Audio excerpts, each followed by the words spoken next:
Welcome back. Let's talk about the actual sales contract. This is the biggest document that you're going to have to sign in the purchase of your new home. Now, the full name for this is the Standard Agreement for the Sale of Real Estate, also known as the sales contract. Now, for the scope of this video, we're just going to talk about the overview of the contract. There's a few other topics in terms of the strength of your offer and going into depth about the different contingencies that you want to elect. But here we're just going to talk about a little bit of an overview of what this document looks like. So the first page is going to be just basic information about you as the buyer, about the seller, and about the property. It then goes on to talk about the different agents who are working for the different parties, as well as the brokerages of those agents. So for me, it'd be Weichert as the buyer agent, and maybe a different company for the selling side, and the type of relationship that is in place between those brokerages and the different people involved. So whether it's an exclusive agency or something like that. But that's listed on the first page. The second page is the most important page, and that's where you actually talk about the terms of the offer. So right up at the top, it talks about the date that the offer is being submitted, or the contract's being submitted.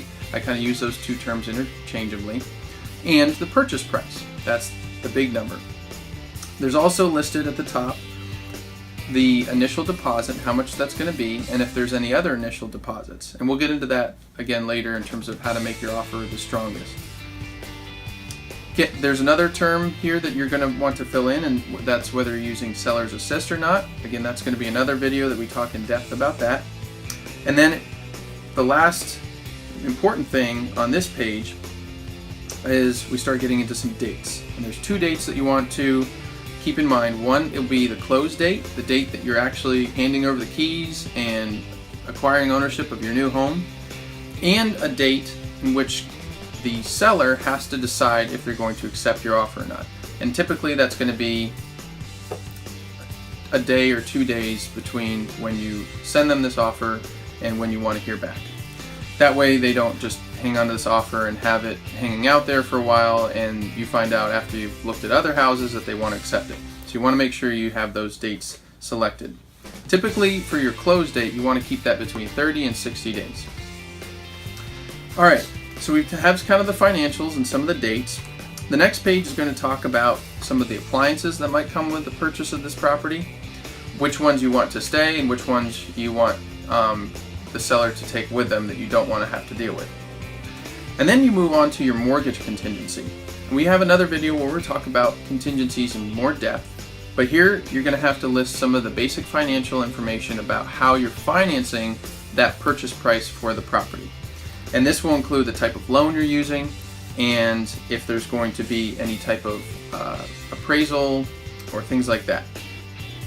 And then at the bottom of that, you're going to have how long of a mortgage commitment date you want. So that third date is going to be important, and that's how long that the mortgage company will need to originate the loan. So you want to make sure that you have the mortgage contingency elected unless you're paying in cash. The next thing is going to be a list of the different types of home inspections that you're going to elect. So whether you're going to be doing different types of, like a radon inspection or a home inspection, which is definitely recommended. And if there's other types of contingencies that you're not worried about that you want to waive. So an example, maybe it's public water, you can waive the septic system inspection because that's not necessary. Then you're going to have another page that's going to talk a little bit about the time frame for those inspections, and if it's a really busy season in real estate, you want to make sure that you have plenty of time to get those done before that period is over. So typically I try to do about 15 days. That's usually enough time to get that scheduled. There's a lot more on here. There's 13 pages for this document, but those are the big key factors. Then we just want to briefly talk about the last page, and that's going to be where you initial and sign, and where you make sure that you note that you've received some other documents. And there's a couple other videos that we have described: the consumer notice, the buyer's estimate of closing costs, the deposit money notice, and the lead paint hazard disclosure. So you'll have to initial that you've received those documents already, and make sure to check out those videos where we talk about those. and then you're going to sign. And each page needs to be initialed, and that's the overview. Again, make sure to read everything that you sign. This is the longest document, and there's a lot of standard Pennsylvania real estate verbiage. It's always encouraged that you consult a real estate lawyer if you have any questions about that. But this contract is very standard, and the only things that are going to change are what I just noted in this video. Also, you want to make sure that there's any check boxes for any addendums that might be added, and that would kind of depend on the situation for your purchase. But that's about it on terms of all the different factors that would change on this standard Pennsylvania sale contract. So again, make sure to read everything that you sign.